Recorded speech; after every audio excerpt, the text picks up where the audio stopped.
Welcome to this Stack tutorial video.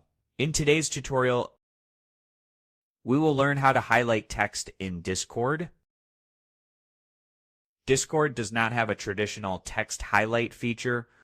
It's like a word processor, but there are a few ways users commonly highlight or emphasize text while chatting.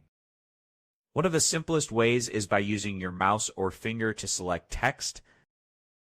On desktop, you can click and drag over the message and select it to visually highlight. For copying on mobile, you can long press a message to select and copy the text.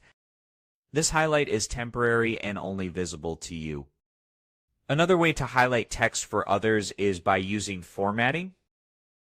For example, if you type a single asterisk before your text and another at the end, it will be italicized. And if you want to make text bold, just type double asterisks before and after the text.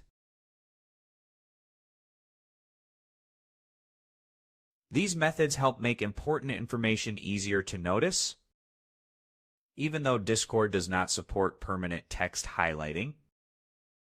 We learned how to highlight text in Discord by selecting messages and using formatting to make important text stand out. Thanks for watching, and don't forget to check out the next Stack tutorial videos.